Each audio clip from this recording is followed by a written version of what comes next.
yang sama-sama kita hormati dan kita banggakan, Rektorat Universitas Islam Jember, Bapak Rektor, Bapak Wakil Rektor yang hadir pada kesempatan ini, Bapak Walid Tiga, para dekan, wakil dekan, para pejabat struktural di lingkungan Universitas Islam Jember, semua keluarga besar Sivitas Akademika UIJ, mudah-mudahan selalu dirahmati, diberkati oleh Allah Subhanahu wa Ta'ala.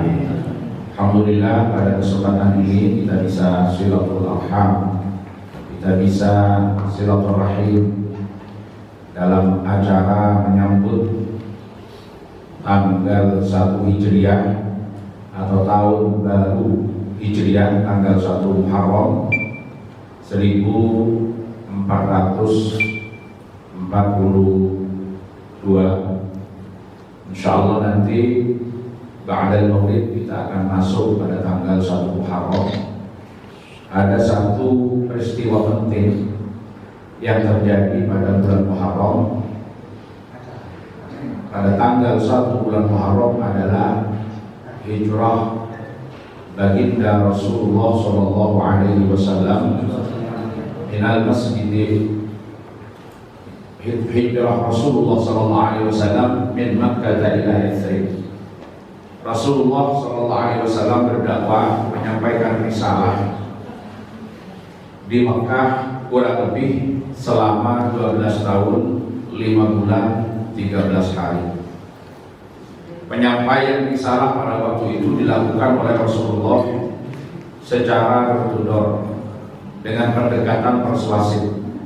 Belum bisa Rasulullah melakukan dakwah dalam ruang terbuka, tidak bisa mengadakan perkumpulan-perkumpulan seperti yang kita laksanakan di tempat ini pada hari ini atau di tempat-tempat lain dalam ruang terbuka.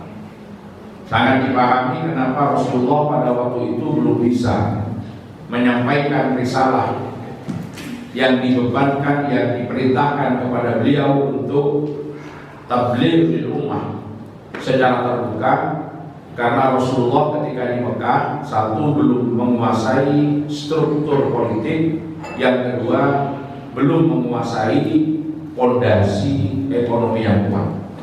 Dua hal ini yang menjadi catatan, sehingga banyak yang mulai tertarik dengan ajakan Rasulullah, tetapi yang banyak dari kalangan-kalangan masyarakat bawah, kalangan mustad'afin, termasuk para hamba sahaya, sehingga mereka tidak punya keberanian, tidak punya nyali untuk kemudian terang-terangan mengikuti Rasulullah karena berisiko sangat tinggi. Di antaranya harus berhadapan dengan kekuatan dari para majikan dan dari mereka yang telah menguasai struktur ekonomi yang ada di Mekah. Puncaknya ada beberapa kalangan para sahabat yang masuk Islam harus disiksa oleh majikannya, sehingga salah satu di antara mereka dimerdekakan oleh para mutabarri'ah, oleh orang-orang yang berjuang di dalam Islam, seperti sahabat Bilal bin Rabah yang dimerdekakan oleh Sayyidina Abu Bakar As-Siddiq, atau mereka harus mendapat siksaan dari majikannya dengan sangat pedih. Dan bagi Rasulullah serta para pengikutnya, karena dakwah yang dilaksanakan Rasulullah tidak diterima secara terbuka oleh kufar Quraisy, utamanya yang ada di Mekah pada waktu itu, sempat mengalami situasi yang sangat sulit, yaitu dilakukan embargo ekonomi, di mana orang yang ikut Rasulullah tidak boleh bertransaksi jual beli dengan masyarakat kufar Quraisy, karena pada waktu itu yang banyak jual beli itu masih menggunakan pola-pola tradisional dengan sistem barter. Nah, ada beberapa tawaran yang dilakukan oleh orang-orang kufar Quraisy agar Rasulullah ini berhenti berdakwah. Di antaranya melalui pamanda Rasulullah, Abu Thalib bin Abdul Muthalib. Pembesar-pembesar Quraisy menawarkan kepada Rasulullah hal yang memang selama ini cenderung menjadi godaan dari setiap orang, atau banyak orang bisa jatuh dan tergelincir dari tiga hal itu, yaitu tahta, harta, wanita. 3 hal itu ditawarkan pada Rasulullah. Artinya mereka mengatakan melalui mamandanya, lau arada malan la ja'alnahu aktsaruna malan. Kalau Rasulullah menginginkan harta, Muhammad menginginkan harta, kita akan jadikan Muhammad yang terkaya di antara kita. Kalau dia menginginkan kekuasaan, kita akan jadikan dia pemimpin yang berkuasa atas kami semua.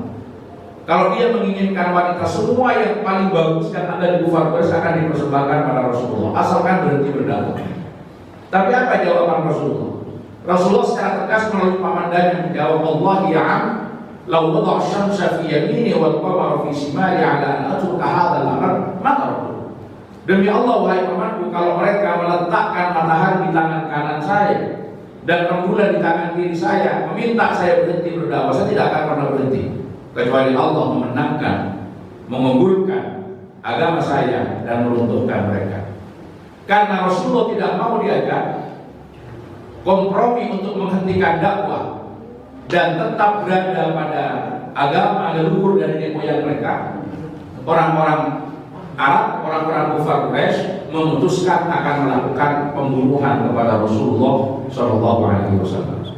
Diputuskan kalau Rasulullah akan dibunuh, ditetapkan waktunya, tanggalnya, jamnya. Mereka akan berkumpul mengepung rumah Rasulullah, menunggu Rasulullah keluar untuk mereka bunuh atau mereka yang akan masuk ke kamar Rasulullah. Nah, disinilah kemudian ada perintah dari Allah Subhanahu wa Ta'ala kepada Rasulullah untuk melaksanakan hijrah dari Mekah ke Yathrib yang sekarang bernama Al-Madinah Al-Munawwarah. Maka Rasulullah melakukan persiapan di dalam melaksanakan hijrah ini dengan mempersiapkan beberapa hal yang diperlukan dalam proses perjalanan Rasulullah.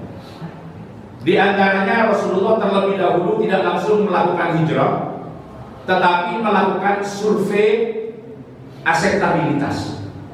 Kira-kira kalau Rasulullah mendakwahkan Islam ke Yathrib ini diterima atau tidak? Jangan-jangan nggak ada bedanya, di Mekah ditolak, susah-susah pindah ke Yathrib, sampai ke Yathrib juga ditolak. Maka diperintahlah salah seorang sahabat namanya Mus'ab bin Umair untuk melakukan survei akseptabilitas. Akhirnya didapat laporan dari Mus'ab bin Umair kalau masyarakat Yathrib ini responnya sangat positif. Kalau Rasulullah hijrah ke Yathrib, mereka akan menyambut Rasulullah, mereka akan menerima ajaran Rasulullah dan akan bergabung menjadi pendukung setia terhadap dakwah Rasulullah.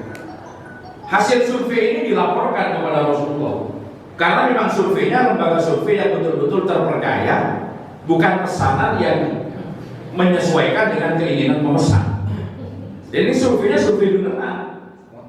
Jadi sebelum tampil memang harus ada survei luar biasa yang kita kenal sekarang dengan nama survei akseptabilitas.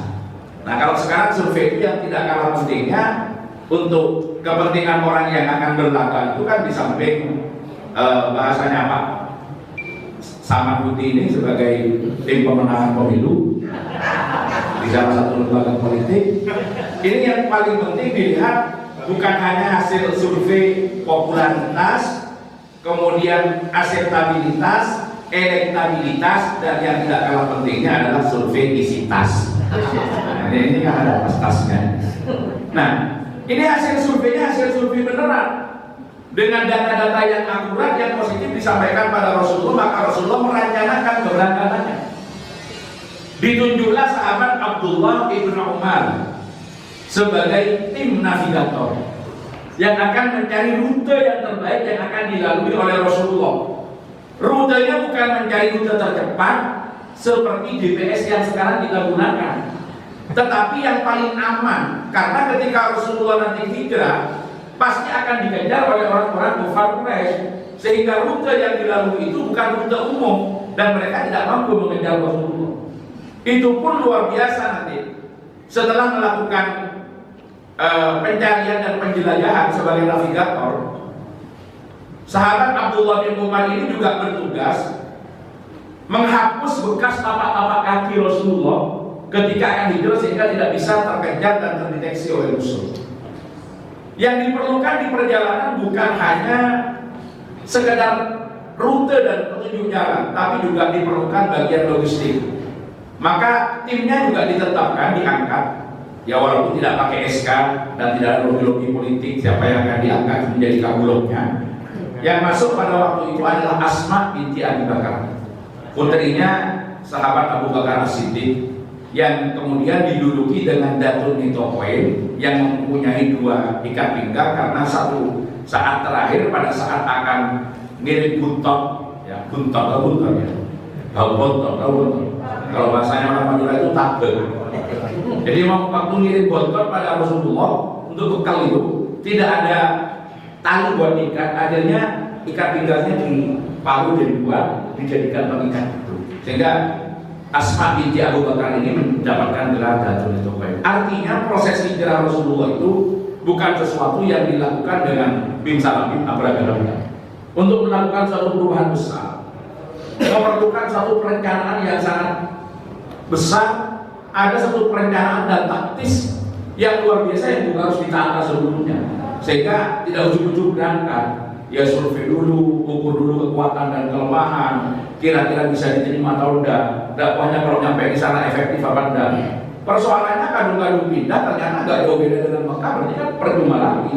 Apalagi sempat gagal Rasulullah melakukan hijrah sebelum ke Yasrib, yaitu hijrah ke Taif, di mana Rasulullah bukan pulang untuk membawa kemenangan pada waktu itu, tetapi membawa luka karena dilempari batu oleh orang-orang kafir Quraisy. Nah, sehingga kita bisa masuk di sini. Operatornya. Ya kalau memang nutut dibaca bisa dibaca, kalau tidak dilakukan. Nanti diminta filenya. Setelah ada perintah dari Allah kepada Rasulullah untuk berhijrah, Rasulullah segera menyampaikan kepada Abu Bakar dan mengajak sahabatnya itu untuk berhijrah bersama. Sayyidina Abu Bakar menangis kegirangan dan langsung membeli 2 ekor unta dan menyerahkan kepada Nabi agar memilih yang dikehendakinya. Akan tetapi Nabi tidak mau menerima dengan gratis unta yang ditawarkan sahabatnya itu. Setelah Abu Bakar bersikeras agar unta itu diterima sebagai hadiah, namun Nabi tetap menolak. Akhirnya Abu Bakar setuju untuk menerima sejumlah uang dari Nabi sebagai ganti dari harga unta yang dibelikan untuk Nabi. Jadi ketika sudah matang rencana berangkat hijrah itu, Rasulullah ngabarin Abu Bakar, sampean saya ajak bersama hijrah. Senangnya luar biasa Abu Bakar. Beli 2 unta yang bagus dimasak, kemudian dibawa kepada Rasulullah, pilih Nabi yang mana yang kau kehendaki dari 2 unta ini. Rasulullah menolak, saya tidak mau dibelikan, saya cari sendiri. Enggak, ini sudah saya belikan. Akhirnya karena memaksa Abu Bakar, Nabi menerima. Ya sudah, tidak apa-apa, saya akan pilih salah satu dari unta yang sudah kamu persiapkan, tetapi tolong berapa harganya saya ganti. Ini yang dilakukan Rasulullah. Nah, di sini ada satu pertanyaan. Kenapa Rasulullah tidak mau menerima pemberian sahabatnya? Padahal sebelumnya Rasulullah sering menerima hadiah dari sahabat. Bahkan di dalam Al-Quran itu dijelaskan ketika sahabat datang kepada Rasulullah, pada awalnya itu wajib untuk membawa sedekah. Idza najaitumur rasul faqaddimu baina yaday najwaakum shadaqah. Tapi kemudian ayat ini masuk menjadi sunnah. Jadi tidak wajib datang ke Nabi itu membawa sedekah, tetapi dianjurkan. Jadi sahabat itu biasa kalau datang ke Rasulullah, kalau bahasa kita itu apa? Nyabis ya. Nyabis. Jadi tidak salaman kosongan, tapi ada salam template-nya gitu. Sahabat itu terbiasa ke Rasulullah. Tapi waktu itu Rasulullah menolak.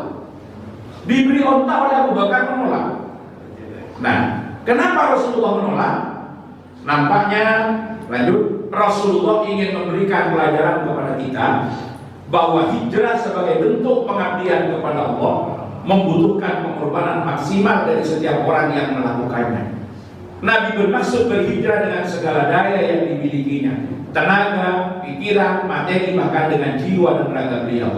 Dengan membayar harga unta tersebut, Nabi mengajarkan kepada kita bahwa dalam mengabdi kepada Allah tidak boleh mengabaikan sedikit pun kemampuan selama kemampuan itu ada pada kita. Ini rahasianya. Jadi kalau ditanya kenapa Rasulullah pada saat itu tidak mau menerima pemberian Sayyidina Abu Bakar, karena Rasulullah ingin total dalam perjuangan. Rasulullah mengikut sertakan seluruh potensi yang dimiliki, seluruh kekuatan yang dimiliki, dan tidak mengabaikan sedikit pun kekuatan yang ada. Memang dalam sebuah hadis disebutkan, dalam berjuang itu alatnya ada 3. Man kana lahu ma'dun falyatasaddaq bimali, wa man kana lahu quwwatun falyatasaddaq biquwwati, wa man kana lahu 'ilmun falyatasaddaq bi'ilmi. Barang siapa yang punya harta, dia sedekah dengan hartanya. Yang punya tenaga, pikiran, kekuatan, ya dia dengan tenaga, kekuatan dan pikirannya. Tapi barang siapa yang punya ilmu, ya sedekah dengan ilmunya. Artinya orang berjuang itu dengan 3 perangkat ini. Bisa dengan ilmu, bisa dengan harta atau tenaga dan pikiran. Tetapi 3 hal ini bukan ditempatkan secara parsial. Bahwa ketika kita sudah berjihad dengan harta, kemudian tidak melibatkan ilmu kalau masih dimiliki, dan tidak melibatkan pikiran, tidak seperti itu. Atau ketika kita sudah berjuang dengan pikiran dan ilmu, bukan berarti kita tidak melibatkan harta kalau memang itu kita miliki. Tetapi yang diajarkan Rasulullah dengan kasus ini melibatkan seluruh potensi yang dimiliki dan tidak mengabaikan sedikit pun kekuatan yang kita miliki untuk kita sertakan dalam perjuangan menegakkan kalimat Allah. Karena kalau disuruh pilih, kadang-kadang memang kecenderungannya banyak yang lebih memilih tenaga bagi masyarakat yang tidak mampu. Sampai ada satu cerita, salah satu masjid sedang melakukan pembangunan yang pada waktu itu yang akan digarap adalah ini tempat pengimaman itu. Jadi tempat pengimaman, tempatnya imam itu yang akan dicor. Ya kurang lebih ukuran 3 kali 3 meter untuk tempatnya imam, tempatnya mihrabnya itu kurang lebih 3 kali 3 meter. Tapi hari Jumat takbirnya mengumumkan bapak-bapak, ibu-ibu, bapak-bapak para jamaah Jumat yang punya kesempatan untuk kerja bareng-bareng bersama-sama, kerja bakti atau berjihad, berjuang untuk membangun masjid, silahkan nanti hari Ahad datang ngecor bersama-sama. Yang diperlukan tenaga kurang lebih sekitar 20 orang, tapi yang datang lebih dari 200. Akhirnya ngecornya nggak jadi. Kenapa? Karena uang yang seharusnya buat beli semen itu dibelikan beras, ngasih makan tukang kerja. Jadi ngecornya nggak jadi. Kenapa? Rame-rame ini nyumbang tenaga, bukan nyumbang barang, bukan nyumbang semen gitu. Nah, ini jangan ditempatkan secara parsial. Jadi yang merasa sudah melibatkan harta bukan berarti tidak menggunakan pikiran. Kalau itu dimiliki, maka semuanya harus diikut sertakan dalam perjuangan. Sehingga Rasulullah menegaskan dalam satu riwayat, man mata wa lam yura fi wajhihi atharun minal jihad lam yulqirahu illa wayyan. Barang siapa yang mati yang tidak sedikit pun di wajahnya terlihat bekas-bekas perjuangan, maka ia akan hina menghadap Allah Subhanahu wa taala. Karena prinsipnya tidak ada orang yang tidak bisa berjuang. Yang ada adalah orang yang tidak mau berjuang. Jadi nggak ada orang yang nggak bisa berjuang itu. Yang ada adalah orang yang tidak mau berjuang. Misalkan di kampung ada pengajian, ya sudah, dia sibuk, tidak bisa bantu untuk pasang terok, tapi dia punya uang, akhirnya dia libatkan uangnya kembang keperluannya. Ada yang kemudian tidak punya uang tapi juga tidak mampu menyumbang, tapi dia punya pikiran, dia punya ide, punya gagasan, ya itulah yang dilibatkan. Ada tidak punya uang, tidak punya gagasan, dia ikut saja tapi dia punya tenaga, maka tenaganya yang dilibatkan. Maka prinsipnya dalam sebuah perjuangan itu nggak ada orang yang tidak bisa berjuang, yang ada hanyalah orang yang tidak mau berjuang. Karena kalau dia mau, pasti ada jalan. Tidak dengan uang, dengan tenaga, dengan pikiran, atau dengan ilmu. Semuanya bisa dilibatkan. Nah, inilah yang dicontohkan oleh Rasulullah dalam proses hijrah ini, bahwa hijrah adalah bentuk daripada pengabdian total, dan dalam perjuangan itu harus melibatkan segala sesuatu yang dimilikinya. Berikutnya definisi hijrah. Apa sih sebetulnya hijrah itu? Hijrah secara etimologi artinya berpindah. Berpindah dari satu tempat ke tempat yang lain. Ini pemaknaan secara fisik. Secara terminologi ia mengandung 2 makna. Yang pertama adalah hijrah makani, tempat atau fisik, dan yang kedua adalah hijrah maknawi, hijrah secara nilai. Tetapi hari-hari ini kata hijrah itu lebih dipersempit lagi kepada tampilan dan mudah. Jadi orang hijrah itu adalah berbeda dari menggunakan jilbab kecil ke jilbab besar. Itu yang tren hari-hari ini. Jadi sedikit-sedikit dia hijrah. Ini adalah jilbabnya hijrah. Jadi jilbab hijrah itu kalau jilbabnya itu kerudungnya itu dari atas sampai ke bawah itu, sebagai simbol pakaian dari kalangan-kalangan tertentu. Itu yang disebut dengan hijrah. Apakah seperti itu? Mari kita lihat. Hijrah secara makani artinya berpindah dari satu tempat yang kurang baik menuju tempat yang lebih baik, dari suatu negeri ke negeri yang lain yang lebih baik. Adapun hijrah secara maknawi artinya berpindah dari nilai yang kurang baik menuju nilai yang lebih baik, dari kebajikan menuju kebenaran, dari kekufuran menuju keislaman, atau dengan kata lain hijrah kepada jalan yang diridhoi oleh Allah dan Rasulnya. Secara harfiah, hijrah secara makani ini sebetulnya sudah berakhir setelah Rasulullah menegaskan la hijrata ba'da fathi Makkah. Setelah Makkah itu ditaklukkan dan menjadi wilayah kekuasaan teritorial pusat pemerintahan Islam yang berpusat di Madinah, maka hijrah secara makani ini tidak ada. Kenapa? Karena pada awalnya hijrah dari Makkah ke Yathrib itu disebabkan faktor penyebaran Islam dan dakwah di Yathrib mendapatkan kendala yang cukup besar karena dua hal yang tidak mampu dimiliki Rasulullah pada waktu itu. Akhirnya Rasulullah pindah ke Yathrib dan ikutlah para sahabat bersama dengan Rasulullah ke Yathrib semuanya. Tapi ketika Makkah sudah ditaklukkan, maka tidak perlu lagi menyusul ke Yathrib. Di Makkah sudah cukup, sehingga Rasulullah menyatakan la hijrata ba'da fathi Makkah. Tapi hijrah dalam pengertian secara fisik itu. Tapi hijrah secara maknawiyah dalam pengertian perpindahan dari satu nilai yang tidak baik kepada nilai yang lebih baik, seperti yang digambarkan tadi, ini tidak pernah selesai. Dan nampaknya dalam konteks kekinian, hijrah maknawi ini yang harus lebih diprioritaskan untuk dikaji, karena mayoritas umat hampir tidak memahami makna hijrah yang sebenarnya yang dapat selalu diaktualisasikan dalam kehidupan nyata. Di sini saya akan mengurai beberapa contoh aktualisasi dari hijrah maknawi yang dapat kita refleksikan dalam setiap detik perkembangan zaman. Apa saja aktualisasi dari hijrah maknawi itu? Hijrah yang dalam hal ini dimaksudkan dengan menumbuhkan tekad dan komitmen penuh untuk melakukan hijrah. Sebentar, ini ada yang kembali. Nah, kembali. Ya, usul belakangnya. Jadi yang pertama adalah hijrah i'tiqadiyah. Lanjut dulu, lanjut. Nah, hijrah dalam keyakinan, lanjut. Terus, iya. Hijrah dalam konteks ini adalah menumbuhkan tekad dan komitmen penuh untuk melakukan hijrah dari berbagai Tuhan dalam hidup kita, termasuk Tuhan-Tuhan, tokoh, harta, kedudukan, persepsi dan lain-lain, menuju kepada Tuhan yang Maha Tunggal, Allah Subhanahu wa Ta'ala. Ini yang disebut dengan hijrah i'tiqadiyah. Jadi hijrah i'tiqadiyah ini adalah komitmen kita untuk melepaskan dari Tuhan-Tuhan semua yang ada di sekeliling kita. Ada Tuhan pangkat, ada Tuhan jabatan, ada Tuhan lobi, ada Tuhan harta, ada Tuhan akal, ada Tuhan kekuatan, dan sebagainya. Itu yang kita tinggalkan. Hijrah dari segala macam politeisme menuju monoteisme, menuju kepada Allah dengan keyakinan dan komitmen kita pada kalimat tauhid yang kita baca, la ilaha illallah. Sering kita membaca kalimat tauhid, bahkan dalam tahlilan selalu prioritas dan paling banyak dibaca.